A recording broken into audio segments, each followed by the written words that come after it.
it this way. He said, our truest life is when we are in our dreams awake. Emerson, one of the people that we revere, who lived right here in Concord, said that the ancestor to every action is a thought. The energy that you have for creating what you want is in your thoughts.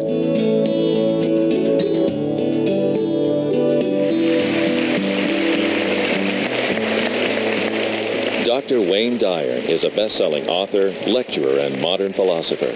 He holds a doctorate in counseling psychology and is America's leading teacher of transformational wisdom. Thank you. Thank you very much. There's a spiritual solution to every problem. It makes a very large claim, the title of this program. Where we are right now is perhaps the most fitting place we could be to talk about this subject. We're in Concord, Massachusetts, at the First Parish. If you look right up here to my right, there's a balcony, and Ralph Waldo Emerson and his family would come and sit there when they were children on Sundays. His grandfather, William Emerson, was the minister here when the shot that was heard around the world was fired that started the American Revolution, followed by the French Revolution and all of the changes that took place in the history of humanity. Much of it started right here at this First Parish, on this site where we are now seated. And this program is really about transcendent ideas. The idea that within each and every one of us, there is something much more that most of us haven't even begun to tap, that allows us to create for ourselves a solution to things that we have called problems in our lives. Transcendentalism was born here. And transcendentalism isn't an ism that you join. You don't pay any dues. You have to remember that back in the 1830s and 40s and 50s, there were things going on in this country and in this world that today we find intolerable. Slavery was an accepted practice at that time. But right here in Massachusetts, in Concord, people like Emerson and Bronson Alcott, who was the father of Louisa May Alcott, and Nathaniel Hawthorne, and Henry David Thoreau, people who would come to the school of philosophy and talk about ideas about how to abolish such things as slavery. All of those ideas and more. The idea that somehow this notion that we are wicked, or that we are born in sin, or that there's something wrong with us as people, all of this was being discussed here in this place, in this beautiful place where new transcendent ideas took place. I was introduced to these kinds of ideas when I was a young boy. I was a sophomore in Detroit on the east side at Denby High School. And I had a biology teacher. And my biology teacher was a very well-meaning, a very nice man. When I was a young boy, I was a sophomore. And he asked me if I would, and as he did everybody else in the class, if we would like to pass biology, that we would like to turn in something called a leaf collection. Now, I had already passed leaves. I had identified all the leaves that there were to identify and gotten a good grade on them. But he said, no, you have to do something more. You have to collect a whole bunch of them and turn them in for an assignment and prove that you have seen them. And I told him, in probably not the most diplomatic of ways, I won't be doing that. It just doesn't make any sense to me. At that time, there were some tough things going on in my own family, and I was working, and my mom was going through a hard time, and there was a divorce situation taking place, and it just seemed like a waste of time to me. And I've always kind of been one of those people who, and I'm not saying that I encourage this, I'm just saying that I recognize it as a trait that I've lived with my entire life. That doing things that just didn't make sense were something that I always at least questioned. And more than questioned, I took the consequences. I think probably the most famous line out of William Shakespeare is a line that is most quoted because it is that which tells us an enormous truth. To be or not to be. That is the question. And it's a very powerful and important question to ask yourself. Am I going to be? Am I not going to be? But the lines that followed it were even more significant. Whether 'tis nobler in the minds of men to suffer the slings and arrows of outrageous fortune, or to take arms against a sea of troubles and thus by opposing end them. And so you have to always ask yourself that question. I think I was doing that. I didn't quote Shakespeare in those days, but I knew that doing things that didn't seem right or didn't make sense or were just being done because everybody else did them didn't fit in. And when I told my biology teacher that I wouldn't be doing that, he sent me to the principal's office. And I sat in the principal's office on this bench that had been worn smooth by generations of people just like myself, waiting to see the principal. And I waited a Monday and then a Tuesday and a Wednesday, and finally on Thursday morning I was escorted into the principal's office. And he informed me that everybody had to do the leaf collection and I was no better than anybody else. And if I didn't do it, I would be taking biology over again in the summer. But in those 3 days that I waited for the principal to make his decision about what my consequences were going to be, they left books for us to read, hoping somehow that perhaps even if we didn't read it just by osmosis, just by sitting next to it, perhaps some of this wisdom would come to us. And one of the books that they left there for us to read was written by a man who came into this church and who lived right here in this town. His name was Henry David Thoreau, and it was called Walden Pond. And I read through Walden, and it was all about nature, and it was all about sort of having a great reverence for all that is natural. But at the back of that particular edition, there was an essay that he had written. And the essay was called On the Necessity of Civil Disobedience. And I'd like to recommend to any of you who are running schools, if you have children that you are trying to get to conform and to fit in and to be just like everybody else, don't have them read Thoreau. And don't tell them to read Emerson's essay on self-reliance, which also happened to be at the back of this particular edition.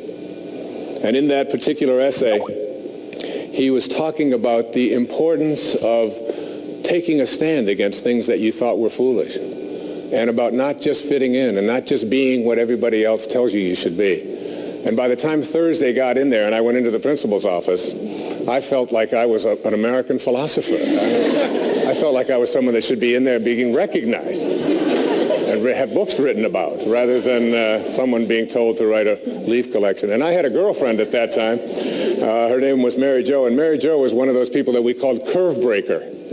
She didn't just do a leaf collection. She would have it indexed, and she would have it color-coded, and she would send to Australia for eucalyptus leaves. And she offered to even do it for me, and I said, no, it's a matter of principle. I said, it just doesn't make sense to make people do things just for the reason of fitting in and being just like everybody else. And that was my introduction to transcendentalism. And Thoreau became someone that I had great admiration for. And Emerson, who was considered to be America's teacher, I had incredible respect for. Thoreau had a wonderful definition of success in that essay. He said, if you advance confidently in the direction of your own dreams and endeavor to live the life which you have imagined, you will meet with a success unexpected in common hours. And it's always been my very favorite definition of success. Advancing confidently, making the decisions that make sense to you, being independent of the good opinion of everyone else out there, trusting in here that this is why I'm here, and there's music playing inside of me, and I must let that music come out. And too many of us don't.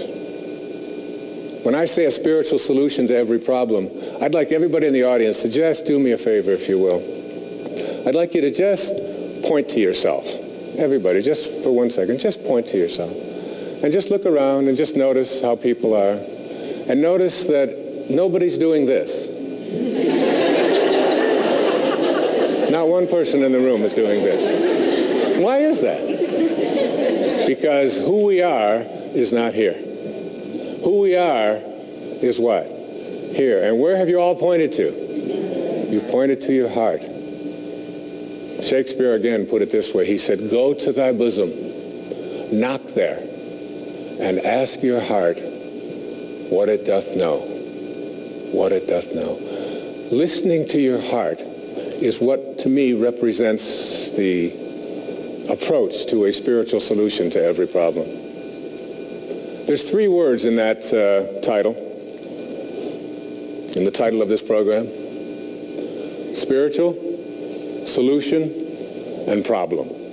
I'd like to just take a brief look at each one of them and what they mean to me. I'd like to take the word problem first. You know, I've been studying something for several years, and the thing that I've been studying is called A Course in Miracles. And A Course in Miracles is a very interesting collection of brilliant writing that I think if the world were living by it, perhaps we would have far, far fewer of the conflicts and struggles and so on that we have amongst ourselves and amongst nations and in our families and so on. And one of the lines that I came across in studying A Course in Miracles hit me very, very strongly. And this line, I couldn't get it out of my head. And here's what it said in there. It said, "You do not have any problems. You only think you do." You do not have any problems. You only think you do. Our problems are things that we carry around inside of us. And if we could recognize that these things that we call problems, no matter what they are, and I'm not here standing up here talking to you on television telling you that, the financial concerns that you face every day, the struggles that you face in your relationships, the whether or not you're going to be able to handle the health concerns and challenges that are facing you, all of these things that have come into our lives that we have labeled problems.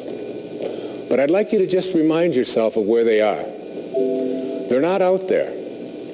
They're in here. And they all represent something that I call energy.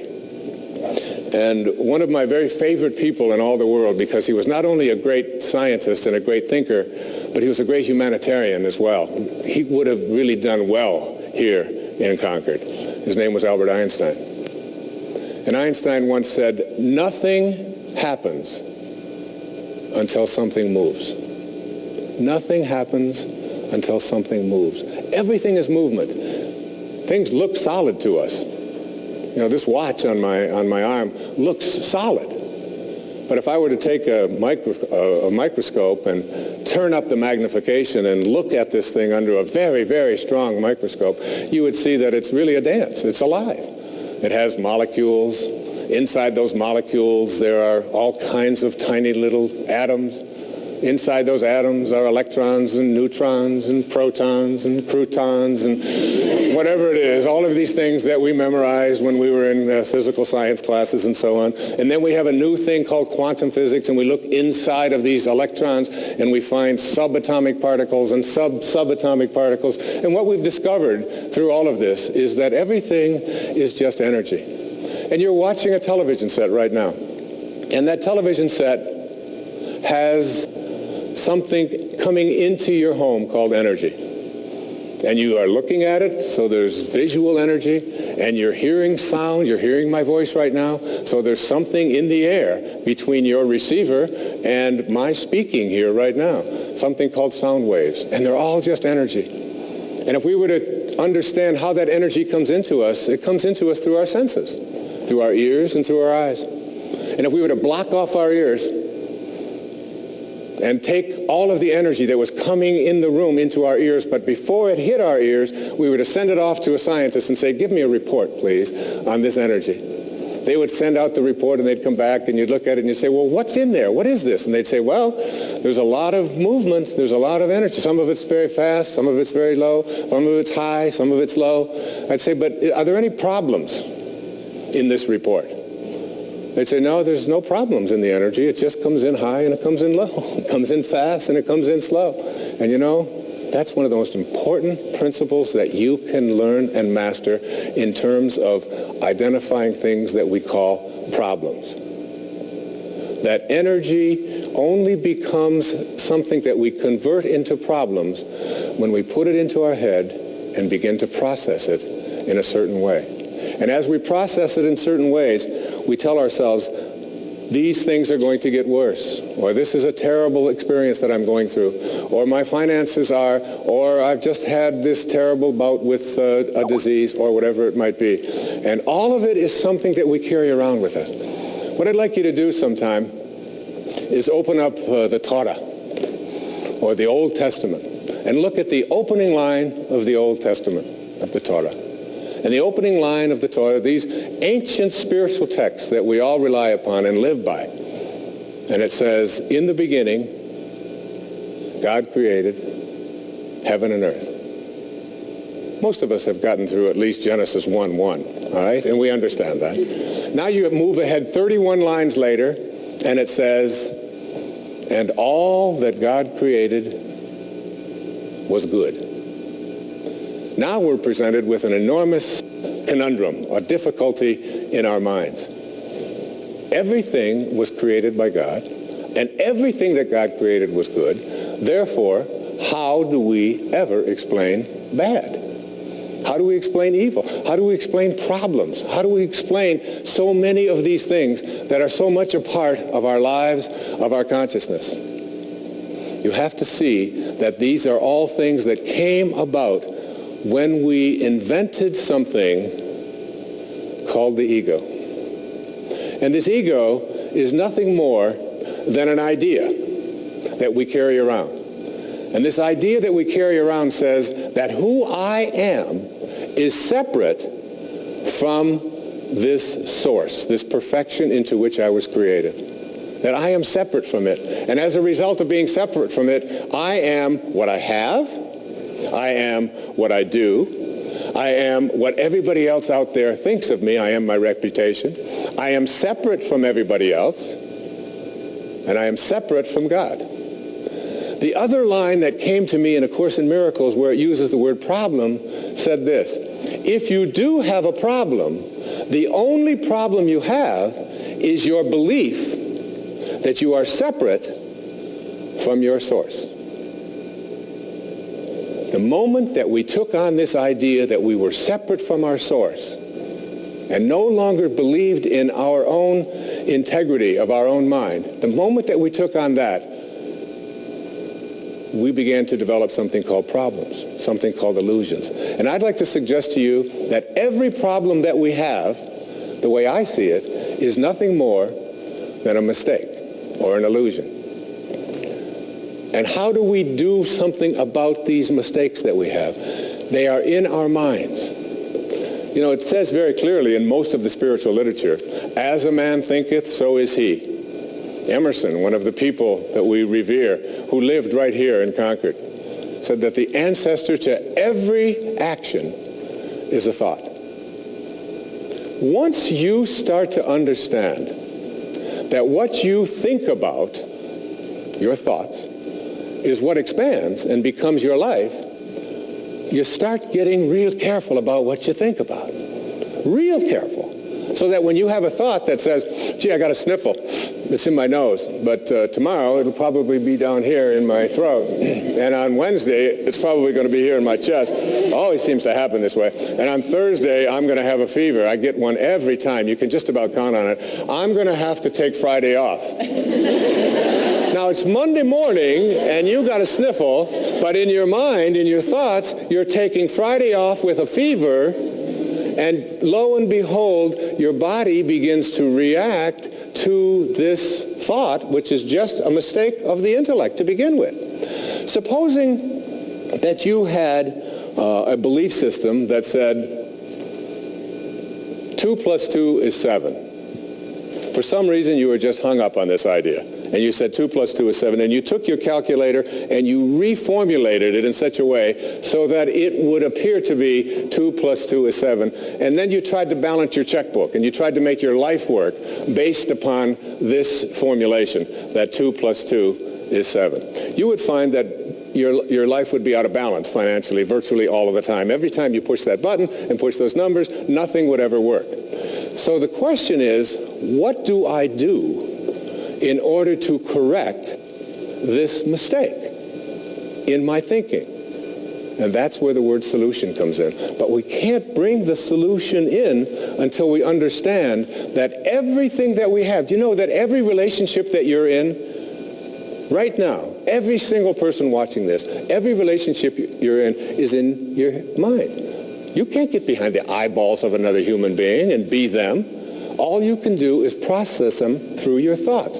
Now, if your thoughts about the person that you love are about what is wrong, about what you don't like, about what they ought to be, about what they used to be, about how they disappoint you, about how bad they talk, about their language, about anything at all, if that's what you're thinking about, what you think about is what expands. More of what you're thinking about will continue to show up in your life, whether you like it or not. It's one of the great ironies. I always tell people that if you understood this concept, the best way to do it is to put it in terms of money. If I had $1 million, and I were to take this $1 million and I were to give it to you, and I'd say, this purpose of this $1 million is for you to go out to the mall, and every store you come to where you see something that you really like, you're to purchase it. Any place you go, whatever you like, you purchase it. So you take this $1 million and say, this is great. You walk into the first store that you see, and there's a rug there that's just appalling. It's hideous. It's just awful. It doesn't match anything in your house, and it costs $10,000. And you look at that thing and you say, ugh, I would never want that. Here's $10,000. Send it home. Now you go to the next store in the mall, and it's got a lamp in it that matches the rug, all right? And you look at this hideous lamp and you say, that's the worst looking thing I've ever seen. Send 2 of those home, and they cost $5,000 a piece. So far, you've taken your money and you've spent $20,000 of it on what you don't want. And all day long, every time you saw something that you didn't want, you spent your energy, your money, on sending it home. Then you get home and you say to yourself, why is my house filled with all of this stuff that I don't want? And the answer is, you're crazy. This is called insanity. You have energy to spend it on what you do want, yet you continue to use it to purchase what you don't want. And the metaphor here is that your thoughts work exactly the same way. The energy that you have for creating what you want is in your thoughts. And if you want your relationship to be divine and to be perfect and to be beautiful, then you have to begin to think the kinds of thoughts that are going to create that for you. If, on the other hand, you put your thoughts on what the person isn't, what they ought to be, what they used to be, what you think is wrong, you'll see more of that showing up. And it works in everything in your life. Changing your mind, changing your thoughts is how we change the problems, if you will, that we face in our life. Okay? Now, the word spiritual, there's a spiritual solution to every problem. I am not speaking here about anything that has to do with organized religion or anybody else's religion. I respect everybody's right to worship and be a part of any organization that they choose. And I'm not here to recruit anybody. I don't belong to any organizations. I'm not here trying to convince you to be something other than just a happier, more fulfilled person who can understand that there is a means to bringing a spiritual solution to things in your life that you don't like. These illusions, these mistakes that you have made. Because remember, in the beginning, God created heaven and earth, and all that was created was good. So that anything that isn't good has come about because of your belief in your mind that you are separate from this divinity. You are not what you have. You are not what you do. You are not what others think of you.